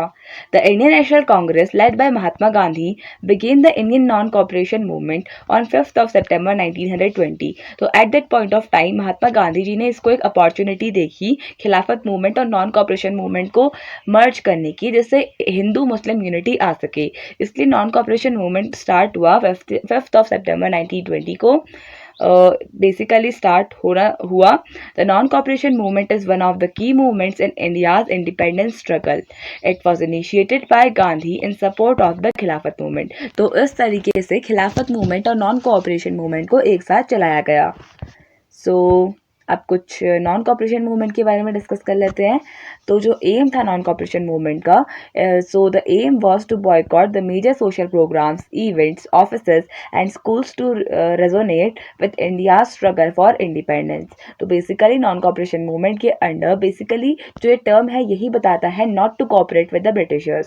तो ब्रिटिशर्स के साथ कॉपरेट ना करके ब्रिटिशर्स के जो ऑफिसेज थे, ब्रिटिश इवेंट्स थे, स्कूल्स थे, उन सभी को स्टूडेंट्स ने छोड़ा, ऑफिसर्स को वर्कर्स ने छोड़ा, and they all were protesting against the government. In this declaration, Gandhi wanted people to adopt Swadeshi principles and work for the eradication of untouchability from the society. So at that point of time, Gandhi ji चाहते थे कि स्वदेशी principles को अपनाया जाए, यानी देश में बना हुआ माल यूज किया जाए, बट इसकी जो कॉस्ट थी वो काफ़ी ज़्यादा हाई थी, जिसकी वजह से नॉन कॉपरेशन मूवमेंट के साथ लोग कोप अप नहीं कर पाए, बिकॉज इंडियन जो होम मेड थिंग्स थी, स्वदेशी थिंग्स थी, उनकी कॉस्ट काफ़ी ज़्यादा थी, और जो बाहर से इम्पोर्ट होकर सामान आता था फ्रॉम द ब्रिटेन उसकी कॉस्ट बहुत कम हुआ करती थी। सो however following the Chauri Chaura incident, तो इसके अलावा जो चौरी चौरा इंसिडेंट हुआ था जो एक वायलेंट इंसिडेंट साबित हुआ in 1922, where during the fight between the police and the protesters a violent crowd set fire to the police station killing 22 policemen, Gandhi decided to put an end to the movement. तो ultimately Gandhi ji ने Chauri Chaura event के बाद non cooperation movement को finally बंद कर दिया था. ये भी आपने ध्यान में रखना है. अभी हम इसे डिटेल में इससे रिलेटेड क्वेश्चंस डिस्कस करते हैं. तो फर्स्ट क्वेश्चन है विच of the following actions was not adopted by Indians in the non cooperation movement. Right answer हो जाएगा ऑप्शन नंबर बी यानी बॉयकॉट ऑफ इंग्लिश इन्वेंशंस. तो बेसिकली नॉन कॉपरेशन मूवमेंट के time पर बॉयकॉट ऑफ सिविल सर्विसेज यानी government की services को boycott करा. बॉयकॉट ऑफ कोर्ट्स यानी गवर्नमेंट के जो इंस्टीट्यूशंस थे लाइक कोर्ट्स उनको बॉयकॉट किया गया.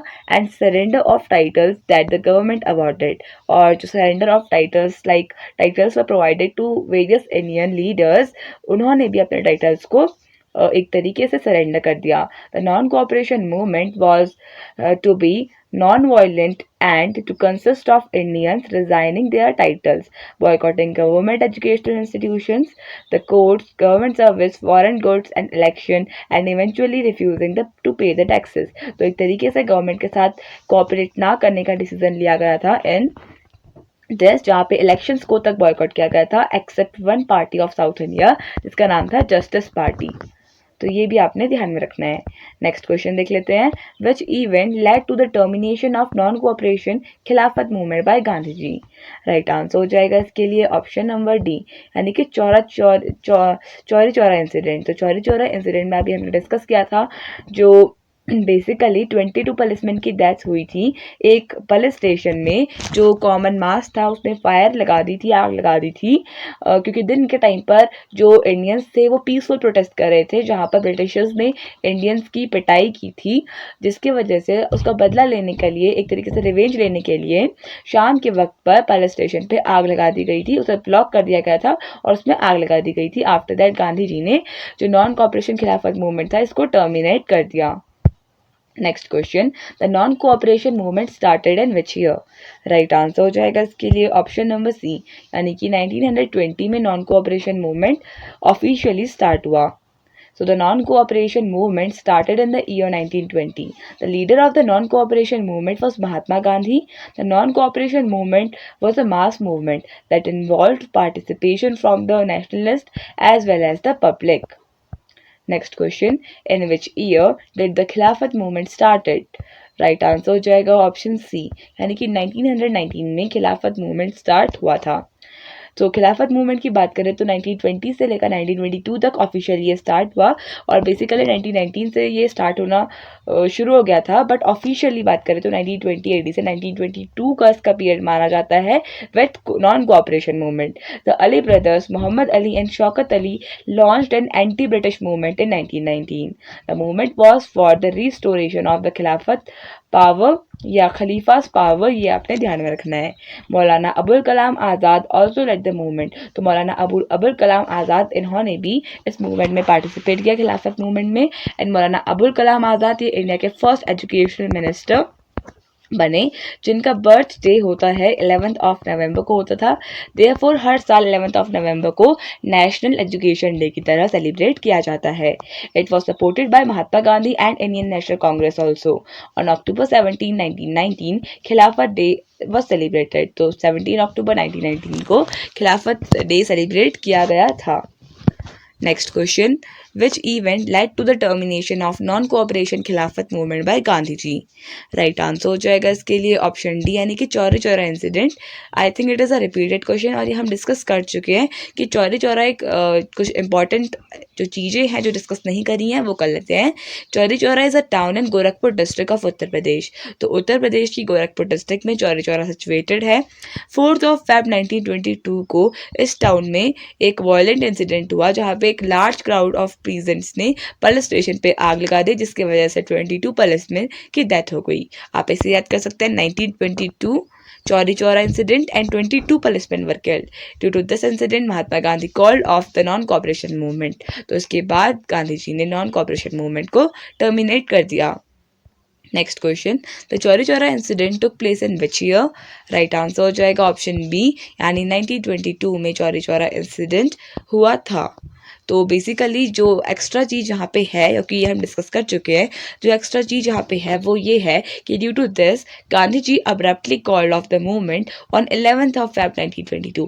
इंसिडेंट हुआ था अराउंड 4th of Feb 1922 को, और टर्मिनेट हुआ ये जो नॉन कॉपरेशन मूवमेंट है NCM on 11th of Feb 1922।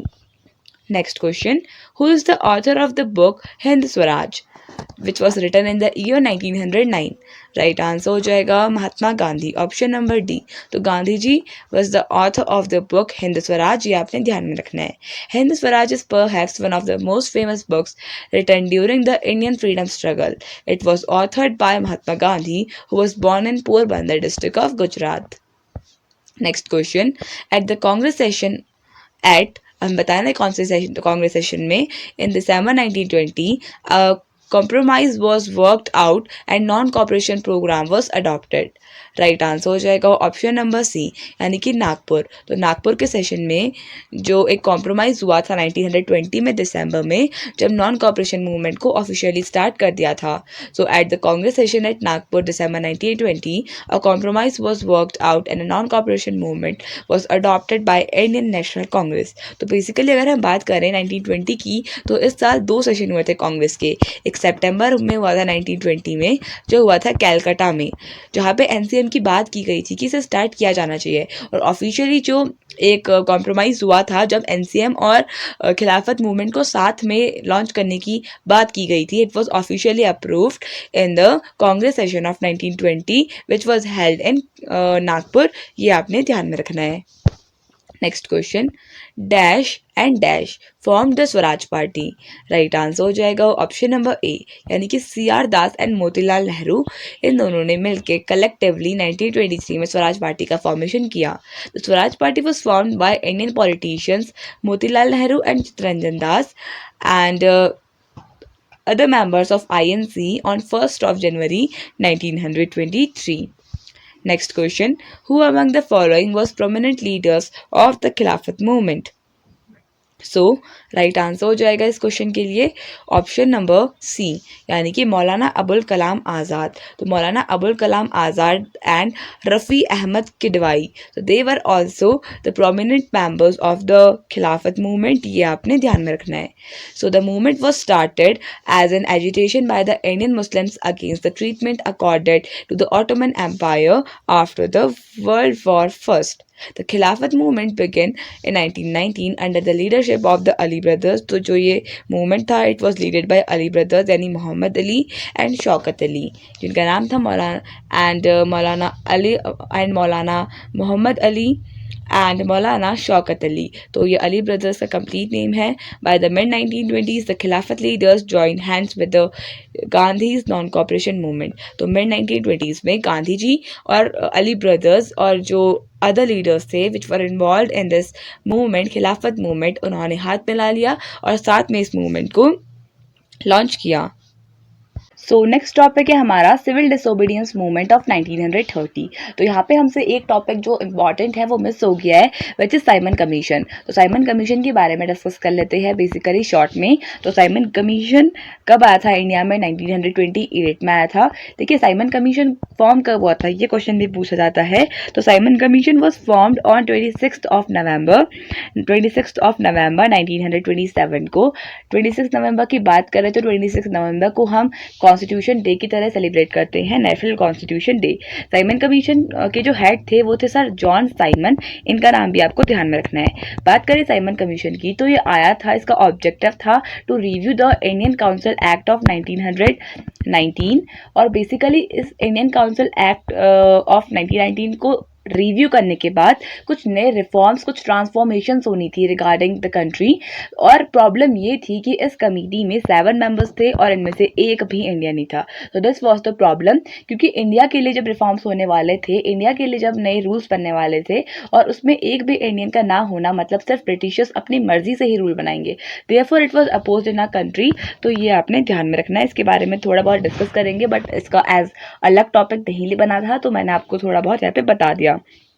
तो चलिए अब हम नेक्स्ट डिस्कस कर लेते हैं। बेसिकली अगर बात करें साइमन कमीशन ने अपनी रिपोर्ट कब सबमिट की थी, तो ये क्वेश्चन ये पूछा जाता है 27 मई 1930 को साइमन कमीशन ने अपनी रिपोर्ट सबमिट की थी। एंड जब साइमन कमीशन इंडिया आया था तो they were greeted so Indian greeted them with the slogan Simon go back. तो चलिए अब सिविल डिसोबीडियंस डिस्कस करते हैं।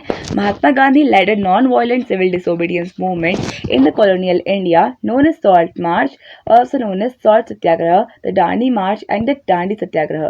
तो जो सिविल डिसोबीडियंस मूवमेंट था ये स्टार्ट हुआ था विथ द दांडी मार्च। देखिए सिविल डिसोबीडियंस मूवमेंट में क्या था, एनसीएम हम मान सकते हैं एंड नॉन कॉपरेशन में मूवमेंट में था कि not to cooperate with the Britishers, but civil disobedience movement में था कि जो ब्रिटिशर्स को नॉन कॉपरेट तो करो ही, बट उसके साथ साथ जो ब्रिटिशर्स ने रूल्स बनाए हैं उनको ब्रेक करो। So in 1930 by 1930 the Congress party has announced that only goal of the liberation movement should be the Purna Swaraj, यानी पूर्ण स्वराज मतलब कंप्लीट इंडिपेंडेंस अब मेन गोल बन चुका था हमारे इंडियंस का। और इसलिए जो जवाहरलाल नेहरू थे उन्होंने लाहौर सेशन ऑफ 1930 में भी अनाउंस कर दिया था that now the main M of Indians पूर्ण स्वराज। ये भी आपने ध्यान में रखना है। उन्हें पूर्ण स्वराज के बारे में बात की थी on 26 January 1930।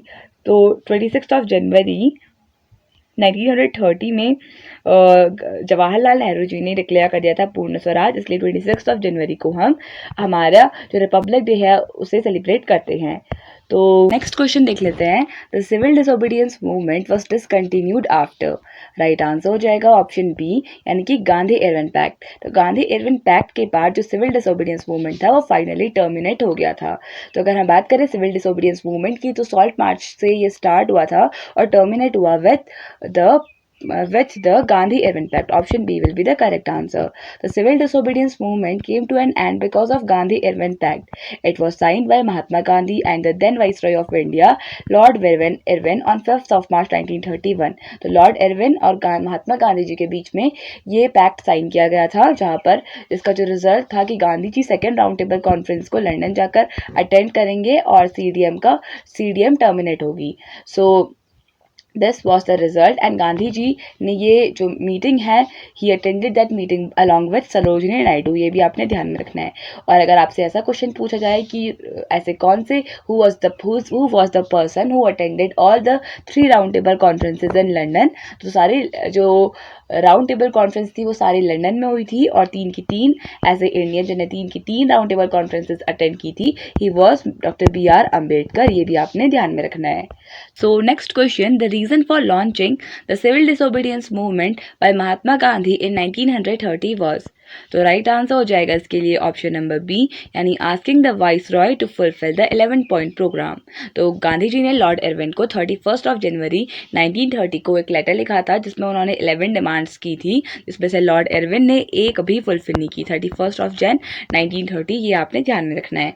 Mahatma Gandhi ji launch the civil disobedience movement because Lord Irwin ignored Gandhi's 11 demands including the abolition of salt tax. इसमें सबसे मेन जो डिमांड थी वो थी abolition of salt tax, because salt एक सबसे मेन कंपोनेंट होता है किसी भी डिश में, सबसे इंपॉर्टेंट इंग्रेडिएंट होता है और सॉल्ट पे ही टैक्स लगाया था ब्रिटिश गवर्नमेंट ने। तो इसके अगेंस्ट जो monopoly of the production of salt था इसको एंड करने के लिए गांधी जी ने सीडीएम स्टार्ट किया विथ सॉल्ट मार्च। ये आपने ध्यान में रखना है। Gandhi started a civil disobedience movement with the famous Dandi march and the civil disobedience movement began with Gandhi's well-known Dandi March। तो दांडी मार्च 12 जनवरी 1930 को स्टार्ट हुआ था, ये आपने ध्यान में रखना है। तो बेसिकली अगर हम बात करें, जो ब्रिटिश गवर्नमेंट थी उसने ब्रिटिश सॉल्ट एक्ट ऑफ 1882 के अंडर इंडियंस को प्रोहिबिट किया था from the production of salt. तो प्रोडक्शन ऑफ सॉल्ट इंडियंस नहीं कर पाते थे under the Britain salt act of 1882। Indians were prohibited from the production of salt. तो ये आपने ध्यान में रखना है। या फिर वो next question, what was the main objective of civil disobedience movement. Right answer हो जाएगा ऑप्शन नंबर ए, यानी कि to achieve complete independence from British rule. तो सीडीएम का जो मेन ऑब्जेक्टिव था अब वो बन गया था to attain the complete independence, यानी to achieve the complete independence. So CDM start हुआ था 12 मार्च 1930 को विथ सॉल्ट मार्च। और सुभाष चंद्र बोस इन्होंने कंपेयर किया था गांधी जी की सॉल्ट मार्च को with Napoleon's march to Paris on his return from Elba. जब नेपोलियन जो फ्रांस का राजा था वो जब वो एल्बा से लौटा था टूवर्ड्स फ्रेंच, तो गांधी जी का जो सॉल्ट मार्च था सुभाष चंद्र बोस ने उससे कंपेयर किया था, ये आपने ध्यान में रखना है। So the civil disobedience movement aimed at the complete refusal of cooperation to the British and hinder the functioning of the government. It also aimed at the refusal to pay the taxes, boycotting government and institutions and foreign goods. तो एक तरीके से complete protest चल रहा था of Indians against the British rule, ये आपने ध्यान में रखना है। अगर हम बात करें सीडीएम की, 12 मार्च 1930 को स्टार्ट हुआ था, जहाँ पे गांधी जी ने 240 माइल्स कवर किए थे फ्रॉम साबरमती आश्रम टू डांडी प्लेस। तो डांडी एक प्लेस है, सी शोर पे लोकेटेड है। फ्रॉम साबरमती आश्रम टू डांडी ये मार्च चला, 240 माइल्स कवर किए इन 24 डेज। ये भी कुछ एक्स्ट्रा इन्फॉर्मेशन है जो आपने ध्यान में रखनी है। अलॉन्ग विद 78 डेलीगेट्स, यानी 78 लोग इनके साथ थे, जिसमें से सरोजिनी नायडू फीमेल रिप्रेजेंटेटिव थी। तो ये कुछ एक्स्ट्रा इन्फॉर्मेशन है जो आपको ध्यान में रखनी है। Next question, who was the first woman to participate in the civil disobedience movement? Right answer हो जाएगा इसके लिए ऑप्शन ए, यानी कि सरोजिनी नायडू। तो सरोजिनी नायडू ये फर्स्ट वुमन थी जिन्होंने पार्टिसिपेट किया था इन सिविल डिसोबीडियंस मूवमेंट।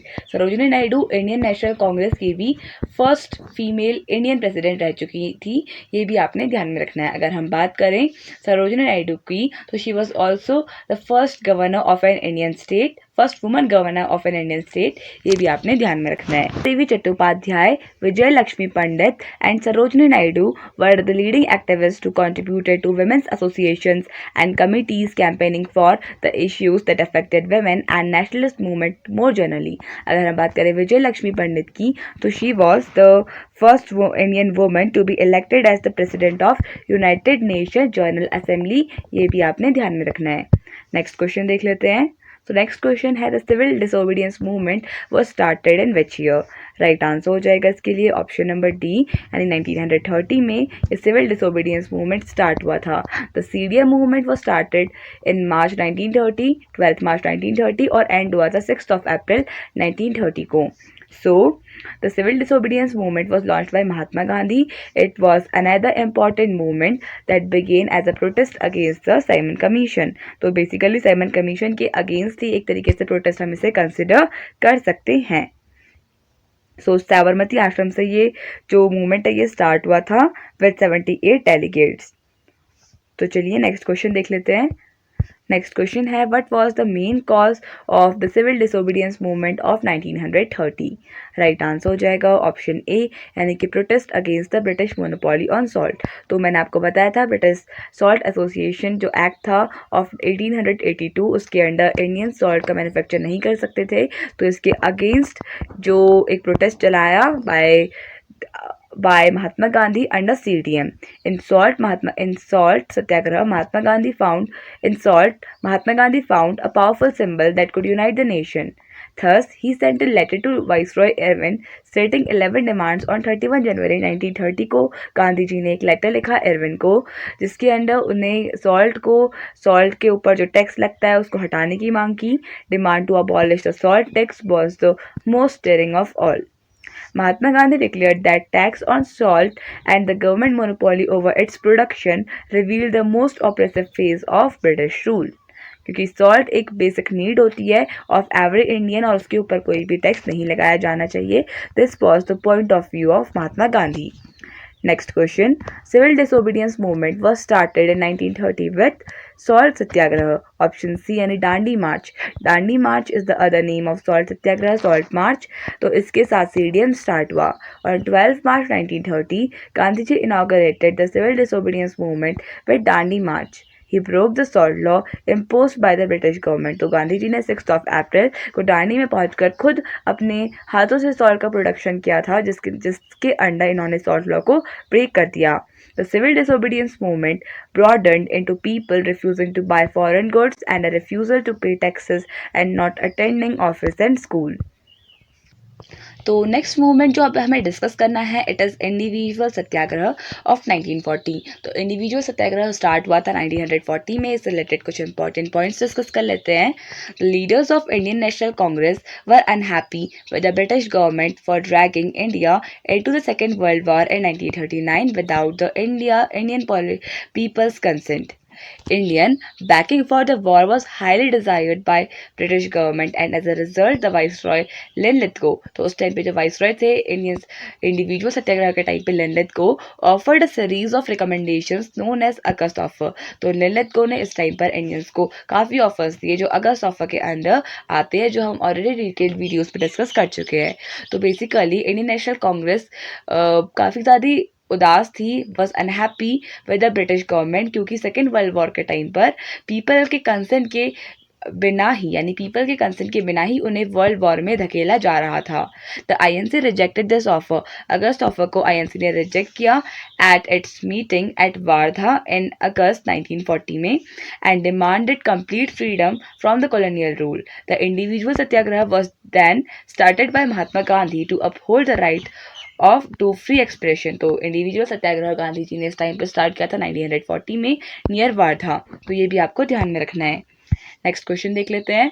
तो अब क्वेश्चंस डिस्कस करेंगे। In Bihar who among the following was the first satyagrahi of the individual satyagraha. तो राइट आंसर हो जाएगा इसके लिए ऑप्शन नंबर बी यानी श्री कृष्ण सिन्हा। तो Shri Krishna Sinha was the first satyagrahi of individual satyagraha in Bihar. ये आपने ध्यान में रखना है। Individual satyagraha in Bihar was started on 28th of November 1940. Shri Krishna Sinha was the first satyagrahi in Bihar. Anurag Narayan Singh was chosen as the second satyagrahi from Bihar under this individual satyagraha. Gauri Shankar Singh was the satyagrahi from Gaya. अगर हम बात करें गौरी शंकर सिंह की तो ये सत्याग्रही थे of individual satyagraha from गया।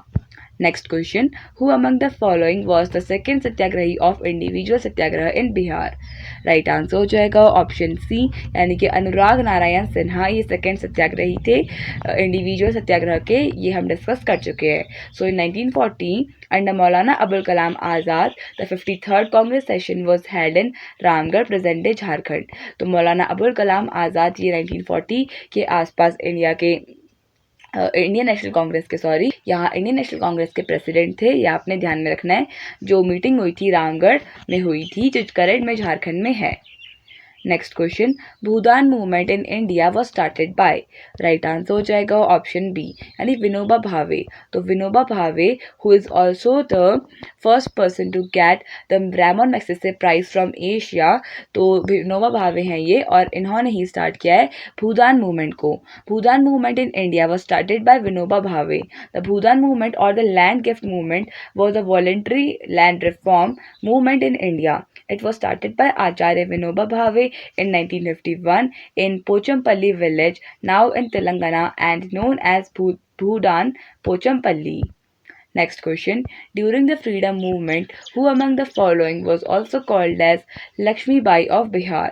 Right answer हो जाएगा ऑप्शन सी यानी कि राम स्वरूप देवी। तो राम स्वरूप देवी इनको कहा जाता है as a Lakshmi Bai of Bihar क्योंकि इन्होंने फ्रीडम मूवमेंट में काफ़ी ज़्यादा कंट्रीब्यूशन किया था। सो बहुरिया राम स्वरूप देवी who was once called as Lakshmi Bai of Bihar led the Quit India movement in Saran district of Bihar in 1942. She was born in Bhagalpur in a rich family and married to Harmadhav Prasad at the age of 9 years. Next question, in which of the following years did Japan invade India resulting in the Battle of Impahal? Right answer हो जाएगा option A यानी 1944 में India और Japan के बीच में एक battle हुआ था जिसको बैटल ऑफ इम्पहाल के नाम से जाना जाता है। 1944 Japan invade India resulting the battle of Imphal. The battle of Imphal took place from March to July 1944 in the vicinity of the city of Imphal जो मणिपुर की कैपिटल है। The capital of the state of Manipur in the north eastern India. You have to keep this in mind. Next question देख लेते हैं। सो with this हम अपना last movement discuss करेंगे जो है quit India movement of 1942। So the Indian National Congress called for a widespread civil disobedience movement when the Cripps mission, which arrived in India in March 1942, was unable to promise any type of constitutional remedy of India's issues. तो at the end महात्मा गांधी जी ने civil disobedience movement को launch किया India में. The idea of an independence movement in India was accepted by the Congress Working Committee at its Wardha meeting on July 14, 1942. The movement placed the demand for complete independence at the top agenda of the freedom movement. तो at the end जो basic priority Indians की बन गई थी, it was complete independence, पूर्ण स्वराज. तो ये आपने ध्यान में रखना है जो क्विट इंडिया मूवमेंट के साथ सक्सेसफुल हुई. So अब इससे रिलेटेड क्वेश्चंस देख लेते हैं. During which movement Azad Dasta was active in Bihar. Right answer हो जाएगा ऑप्शन नंबर सी. यानी क्विट इंडिया मूवमेंट के टाइम पर जो ये ऑर्गेनाइजेशन है Azad Dasta, it was famous in Bihar for fighting the tyranny of the British rule. Jayaprakash Narayan organised an Azad Dasta freedom brigade in Nepal during the Quit India movement. Jayaprakash Narayan जिनको JP भी कहा जाता है और लोकनायक के नाम से भी ये जाने जाते हैं, was an Indian freedom fighter, a theorist and a socialist. Next question, with which of the following movements is Aruna Asaf Ali associated? Right answer हो जाएगा ऑप्शन डी. यानी क्विट इंडिया मूवमेंट से एसोसिएटेड हैं Aruna Asaf Ali. On 8th of August 1942, Mahatma Gandhi gave a clarion call to an end of the British rule and launched the Quit India movement at the session of All India Congress Committee in Mumbai. तो बॉम्बे से start हुआ था ये quit India movement, ये आपको ध्यान में रखना है. Gandhi ji gave the call do or die, तो इन्होंने कॉल दी थी करो या मरो की, in a speech delivered at the Gwalior tank Maidan, now popularly known as August Kranti Maidan. तो अगस्त क्रांति मैदान का पहले क्या नाम था? ग्वालियर टैंक मैदान, जहां पर गांधी जी ने अपनी डू और डाई की स्पीच दी थी. नेक्स्ट क्वेश्चन देख लेते हैं. All India Congress committee AICC meeting to ratify quit India resolution it was held at dash session. तो हमें यहाँ पे आंसर बताना है. राइट आंसर हो जाएगा इन बॉम्बे सेशन. तो ऑल इंडिया कांग्रेस कमेटी की जो मीटिंग हुई थी जिसके under quit India movement finally जो इन एग्जिस्टेंस में आया था, ये हुआ था बॉम्बे में, जो हम डिस्कस कर चुके हैं. So, the All India Congress Committee meeting to ratify the Quit India resolution was held in Bombay session. It was passed by Mahatma Gandhi on 8th of August 1942. Mahatma Gandhi issued Quit India speech at the Gwalior Tank Maidan in Mumbai. Next question, who coined the slogan Quit India? Right answer हो जाएगा इसके लिए option number C, यानी यूसुफ मेहर अली. तो यूसुफ मेहर अली इन्होंने coin किया था ये टर्म क्विट इंडिया का, ये आपने ध्यान में रखना है. Most of the people think that it was coined by Mahatma Gandhi, but it is wrong. This slogan was coined by Yusuf Meher Ali. जो गांधी जी थे उन्होंने क्विट इंडिया मूवमेंट का जो मूवमेंट था उसे स्टार्ट किया था, बट क्विट इंडिया जो टर्म था ये यूसुफ मेहर अली ने स्टार्ट किया था. सो The iconic Quit India slogan was coined by Socialist Congress leader and the lesser-known hero of the Indian national movement, Yusuf Meher Ali, in 1942. He was also the founder of National Militia, Bombay Youth League, and Congress Socialist Party. So next question, which of the following Indian nationalist movement is known as August Movement? Right answer हो जाएगा option D, यानी कि quit India movement. तो quit India movement को अगस्त movement के नाम से भी जाना जाता है. The famous quit India movement is also known as August movement. It was launch by Mahatma Gandhi on 8th of August 1942 at Gwalior tank maidan Bombay, जिसे अब अगस्त क्रांति मैदान के नाम से जाना जाता है. Gandhi ji raised the slogan do or die in his quit India speech. और क्विट इंडिया का जो स्लोगन था वो किसने दिया था, ये हम डिस्कस कर चुके हैं. So most of the prominent Congress leaders were imprisoned in the initial days of Quit India movement. Next question, Gandhiji delivered famous do or die speech on. Right answer हो जाएगा ऑप्शन सी, यानी 8th of August 1942 को गांधी जी ने ये जो speech थी ये दी थी. The correct answer is 8th of August 1942. Quit India movement started on 8th August 1942 from Gwalior tank मैदान, also known as August Kranti मैदान इन Mumbai. At the August Kranti Maidan, Mahatma Gandhi delivered his famous do or die speech, which marked the beginning of the Quit India movement. तो चलिए ये हम discuss कर चुके हैं, तो चलिए नेक्स्ट क्वेश्चन देख लेते हैं। नेक्स्ट क्वेश्चन है, to launch which movement did Mahatma Gandhi do give the slogan do or die speech. Right answer हो जाएगा ऑप्शन बी, यानी क्विट इंडिया मूवमेंट। तो क्विट इंडिया मूवमेंट को स्टार्ट करते समय गांधी जी ने डू और डाई की स्पीच दी थी, ये हम डिस्कस कर चुके हैं। यहाँ पे मैक्सिमम टाइम्स इन चीज़ों को इसलिए रिपीट किया गया है ताकि आप इन चीज़ों को जल्दी से याद कर सके, because if we repeat the things then it becomes for us to learn. So with this we come to an end of this video. I hope आपको ये वीडियो पसंद आया होगा। So thank you so much for watching this video and I would like to wish you all the best for your coming examinations and sorry for the problems if you got during the session, because today my throat was not good, so the audio quality of the video will be not good, so sorry for that and thank you for watching the session.